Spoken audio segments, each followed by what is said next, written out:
Welcome. I'm Max Rodriguez, founder of the Harlem Book Fair and publisher of QBR, the Black Book Review. Thank you for joining us once again on the digital main stage. We're joined today by author Michelle Pettis, author of Leaving Large, not Living Large, Leaving Large, the stories of a food addict. Welcome, Michelle. I am so delighted to be here, Max. Thank you. What an amazing journey. I always say that an author can tell the story better than I possibly can, even having read the book. So we talk about being overweight and obesity, and man, don't we know that conversation? Tell us about yours, Michelle. My journey through food addiction, and I do want to just lay the groundwork that it is addiction, what I dealt with and what so many of us deal with, and we don't really name it that way. And we can get into that a little later. But I struggled with it for 40 years, from the time I was 20 until the time I was 60. And I finally figured out how to get a handle on this thing. But it was 4 decades of losing 30, gaining 40, losing 40, gaining 50, losing 50, gaining 60. I gained and lost over 700 pounds over 40 years. So there's a conversation about the body and what it should look like. There is a projection, there's a cultural, a social projection about, about slimness. And we often, as people of color, as Black folk, we all often push back against that. So that's not our body type, so Mm, that's not, that's not where we need to be. But this is not about that conversation. This is about being healthy, about yes, being well, and the yes, distinction between a stereotypical body frame and and wellness. yes. Um, your book starts with its stories of food addiction, right? And you Mm, you you give us different stories, and each of those stories sort of aligns to a type of addiction or the way that food can show up as an emotional addiction for us. One of my mhm. favorite ones was your pizza story when you had a pizza binge at a corporate conference. Tell us about that and one other that you think will resonate for us. Okay, so that pizza story that you're talking about is Pizzagate breakdown. And I call it Pizzagate because I live in the Washington D.C. area, and I wanted to make that connection. But when you think pizza is one of those foods that you can really see the emotional thread are running through it. And I'll get to my story in just a second. But just think about, like, in school or a sports team, right? If you win the game, oh, let's go out and have pizza to celebrate, right? Now pizza becomes celebration. Oh, if you lose the game, let's go out and have pizza so you'll feel better. So we're in this culture, and part of the thing that is so hard is that we live in a culture that is dominated by food. Food is at the center of everything, and it is put at the center of everything by the people that are trying to sell it. And that's the thing that we're not always clear about. Um, so it's learning how to separate the food from the feeling, where we will from our feelings, when we can finally get some freedom. And the reality is, Max, that as long as we are slaves to food, and as long as we are slaves to our emotions around food, we will never be free. We will never be free, because here's the reality. Here's the reality of it. When you think about food addiction, when you think about obesity, those are diseases. And if you are in disease, that means you are not in health. And if you have your health, you can have 1,000 dreams. You can have 100,000 dreams. But if you don't have your health, you can only have but one dream. But one. And so when I look at the statistics around African American women, because that's what I am, right? Everything I talk, I mean, this message is for anybody who's ready. But what I talk about is through the lens of an African American woman who, for most of her life, was unhealthy and didn't even realize it. I was, one of the stories in my book, we're not talking about that one, we're talking about the pizza. But I remember going to the doctor, and the doctor told me, Michelle, it's stress. Stress will kill you.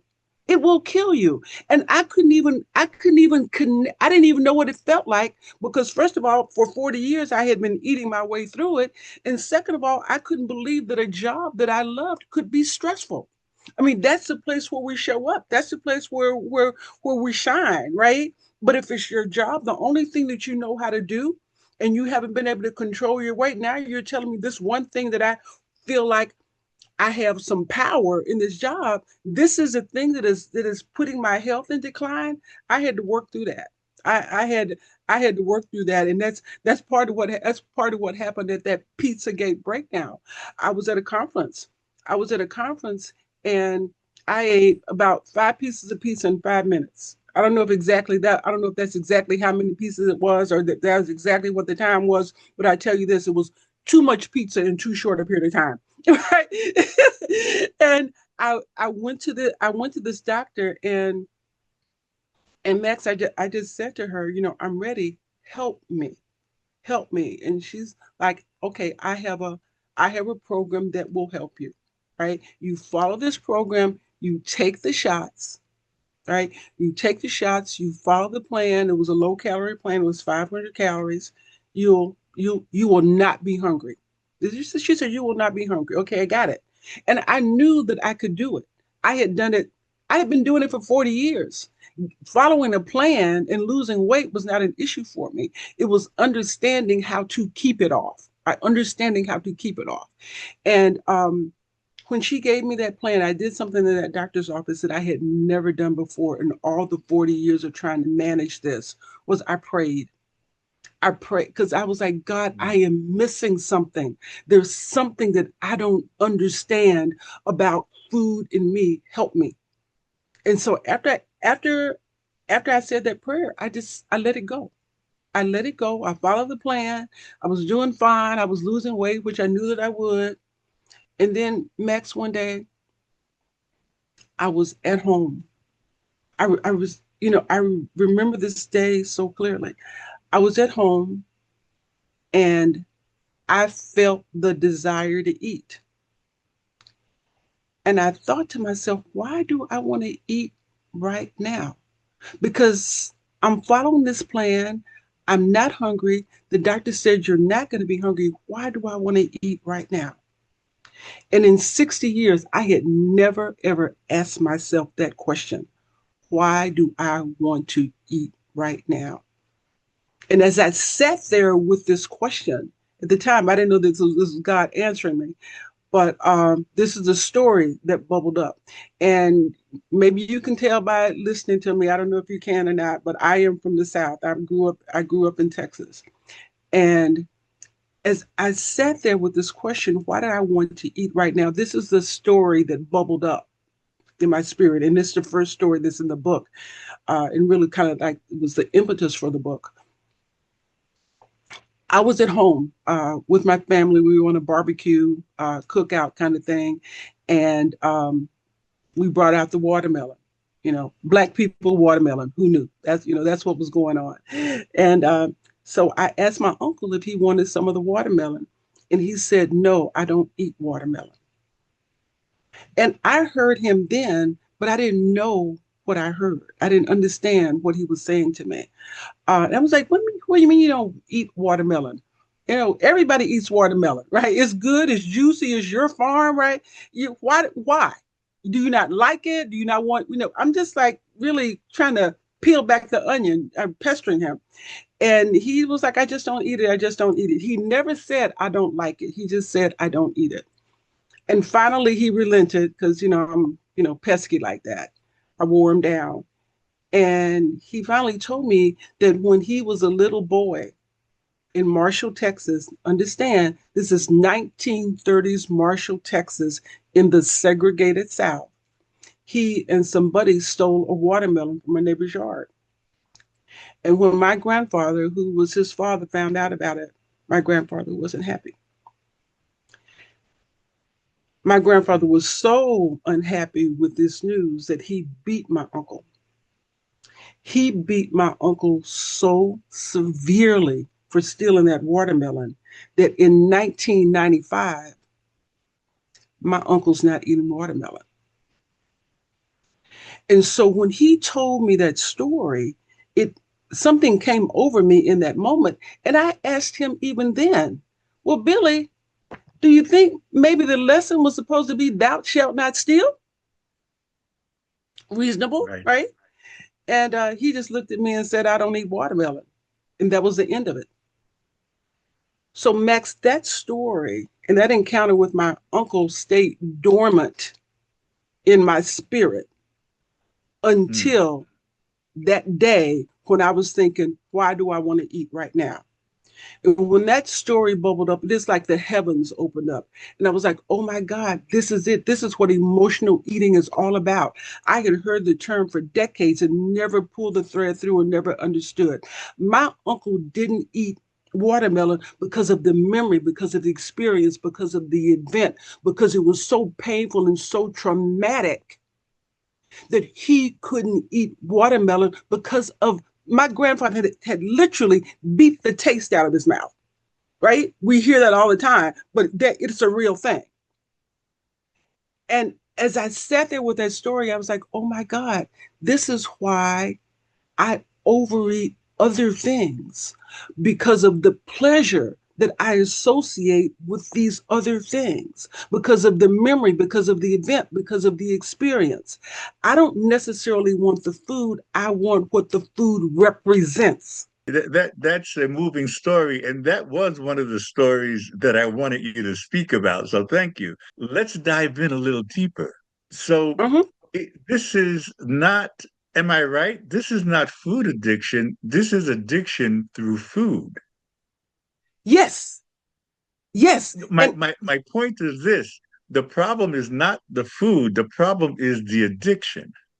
And yes, and so so what is it that we're addicted to? Is it pleasure? Is it what did you yes, find that you were addicted to, yes. which then allowed you to realize that that you don't necessarily have to take on food as the thing to satisfy the addiction? Oh wow, wow. Okay, all right, Max. That's a question. How much time do we have? So, so, so I need the short version. okay, I'll give you the short version, but I want to go back to my uncle for just a moment and then come back to it. So in that story, several themes come up around how we relate to food, right? My uncle, if my uncle had been walking down the street by himself, he wouldn't have just gone to his neighbor's yard and stolen a watermelon. Oh, I think I'll steal a watermelon. He wouldn't have done it. He was with a group. So we think about how many times we're at home and somebody says, "Oh, we're going out to eat. You want to go?" So you want to be a part of the crowd, right? So that's the emotion that Mm, we don't always recognize. What's everybody else doing? It was summertime. They probably weren't even hungry, right? It was hot. They were probably thirsty. How many times do we eat when what we really are is thirsty, but we don't know how to listen to our bodies? That is all what's in that story. Also, that I mean, they were kids in 1930s Marshall, Texas. They were just like roaming around fields. They didn't have that much to do. They were bored. Oh, wouldn't it be fun to steal a watermelon? I cannot think about the number of times I have said to myself, oh, I want to go somewhere fun to eat. And even with people that I'm coaching, they'll say, I find myself eating when I am bored, eating when I'm lonely, using food to satisfy that. Same thing with that story. So, and even with my grandfather, right? My grandfather worked hard. He was not going to have anybody saying that his child was a thief. he was a church trustee and a railroad worker, right? He worked too. My grandmother didn't even work. I mean, they weren't called stay-at-home moms back then, but he was proud of that he provided for his family, and he wasn't going to have anybody saying that, Frank, they called Frank Pence, his son, out there stealing watermelons. I mean, what's he doing with this? So all of those emotions are wrapped in that story, emotions that we deal with today around food, and we don't even recognize it. So back to your question about the addiction. So we have to understand that we're dealing with two categories of food. We're dealing with real food and we're dealing with the fake food. Real food, fresh fruits, vegetables, high quality protein that nourishes our body. We need that. We need that for brain function, for cognitions to perform, all of that, cell regeneration, for bodily function. We need that. We're not addicted to that. The addiction comes in when we start looking at the processed food, the snack food, the junk food that is designed to be addictive. These companies spend billions, billions of dollars to put sugar in it. Sugar's in everything, all sorts of things where it doesn't even need to be. And you do the research, and then the research tells you that sugar is more addictive than cocaine. It lights up the same neural pathways in the brain as drugs. And so, but the processed food, the snack food, the junk food is everywhere, right? I'm old enough to. I won't go into the cigarette thing, but that's a later conversation. But they design it to be addictive. The advertisers will tell you, you eat this, you won't be able to eat but one. I mean, you won't be able to eat one. They tell you up front, we're about to give you something that is going to cause you to lose control. And control is in our brain, control is in our thoughts. And so all this processed food that is pushed up on us impairs our thinking. It impairs our ability to process information. It impairs our ability to process our emotions around the stuff that's not even food. And so we get trapped in that. And so the big issue, here's what the big issue is. Here's what the big mind game is. People will say, I am emotional eater. And all of us are, by the way, whether we admit it or not. I'm an emotional eater, meaning that I have emotions, I have situations, I have stress, anxiety, fears, sadness, anger that is going on in my life that I do not have the tools to manage. So to to separate myself from the distress of that, to express it, to cover it up, right, to manage it, to do something with it because I don't know what to do with it. I go to the pleasure of food to cover it up, to something sweetie, something salty, something starchy, right? That and all of this action is unconscious. It's not a conscious decision. It's just we feel something. Next thing we know, we're in front of the refrigerator. We feel something. The next thing we know, we've eaten 2 boxes of cookies. I mean, like I said, it lights up the same neural pathways in the brain. And so then you get into a habit because the additives and all the stuff that's in the stuff it is physically addictive. Now you don't have the emotional tools to deal with the stuff that's going on, and you're eating food that continually makes you want to eat more of it because it's not even really food, it's drugs. But what is out there is this. Here, try this program, try this pill, try this powder, have this surgery, do this, right? Do this behavior, take this action, eat less, move more, when that is not the problem. The problem is not having the tools to deal with the stress, the anxiety, the fear, all the things that come up in daily life.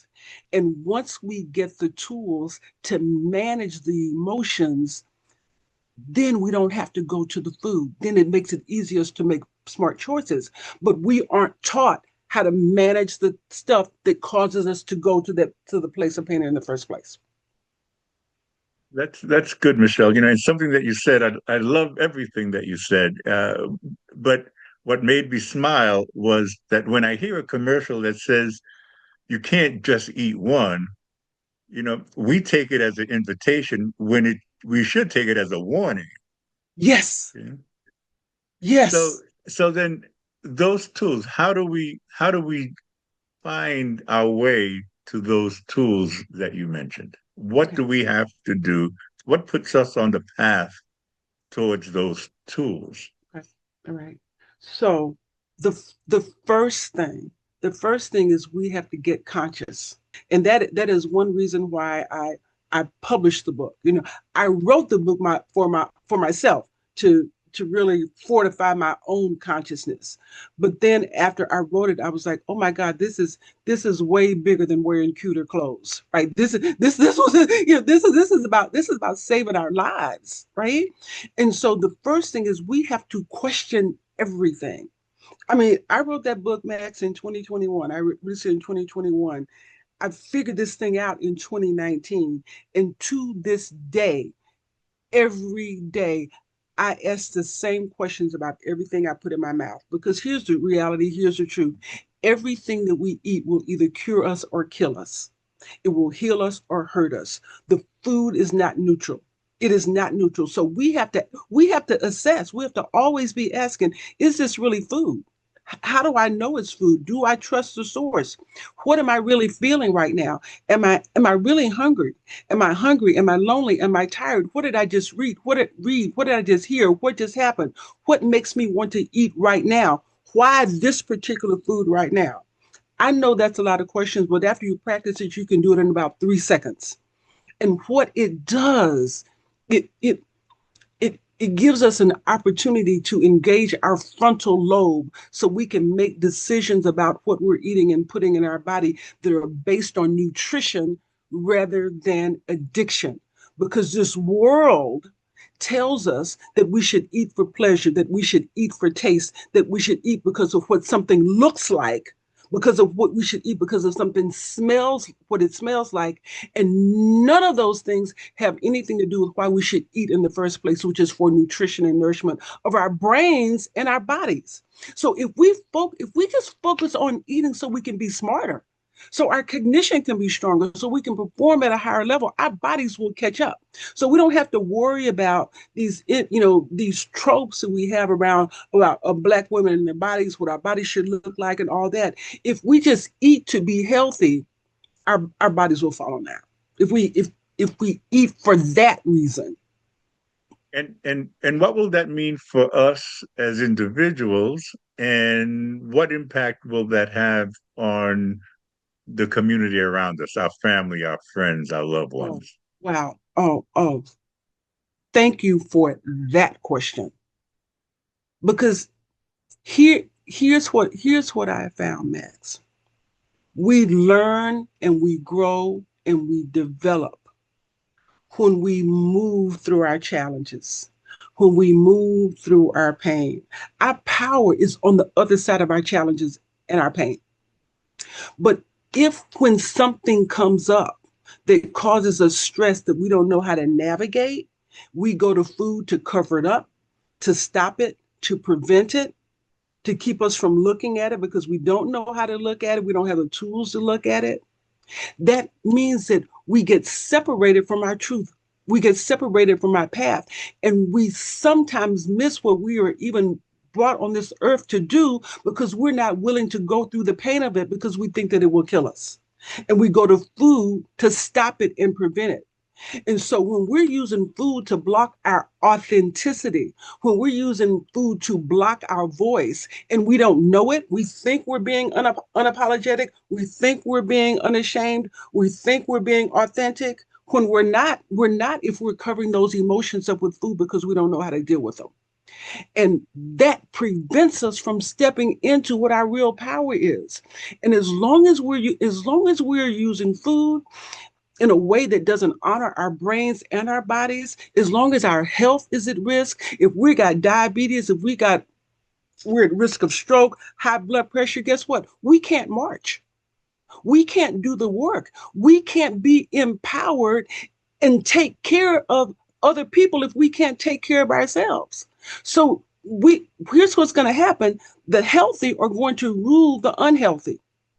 I mean, that's where we're headed. The healthy will rule the unhealthy, and it is the food. It is the food. And once we get our thinking, we focus on our thinking, we focus on our brain, we focus on our mind because our bodies follow our brain. This is the truth. When we learn how to get our brains back, because all this marketing, and I was in advertising for 40 years, I get it, has hijacked our brains and our thoughts around what good health even looks like, what it feels like, what we're entitled to. We have a legacy of good health. We deserve good health. It is our birthright, but we have been fooled. We have been fooled into thinking that it is not. How does one unpack a quote unquote addictive personality from food? Yes, yes. You have to be willing to sit in the discomfort of it. Those questions that I mentioned earlier, you don't you have to be willing to take the time. And Mm. what I teach a process for unpacking when I coach people, right? And the process is this: it is all mental work. We have heard this for years. It's 80% what you eat and 20% working out, how you move. The 80-20 rule, the Pareto principle. They apply it to all sorts of things. But 80% what you eat, 20% what you move how you move. But here's the truth: it is 100% how you think. It is 100% how you think. And when you get your brain back and start to believe differently about food, think differently about food, then everything else shifts. And it is a process because we are unlearning. We are learning how to manage food. We're getting the skills to not just manage food, but manage our emotions. And that takes time. It takes a community. It takes a process. It takes being willing to understand that there's no shame in not knowing. This addiction is not a moral failing, not at all. But we do have an opportunity to to meditate. That's how you get your brain back. Meditation. But we aren't taught that in school. But but that's how you can stay calm when all the food noise is going on, right? That writing, which is what I teach, prescriptive writing, writing is healing. And you start to learn new things and take all the weight of the misinformation that we've been carrying, the emotions that we've been carrying and we don't know how to handle. When we start to write and take it out of our brains and put it on paper, then we can release it from our spirit and our hearts, and then we release it from our bodies. But that's process. That takes time, right? Then we have to start to speak. We have to speak truth into it. Speak truth to the power of our own ability to change, right? And that's through affirmations. They don't teach you that, right? We aren't taught that. We aren't taught the visualizations. We aren't taught that. But that's the work. That's how we do it. Visualization, affirmation, meditation, and prescriptive writing. Those things don't cost anything. They're not. It's not a $700 billion industry. But that's how we get our power back. Learning how to do that on a wholesale basis, and do it in a community that's moving forward in the same direction.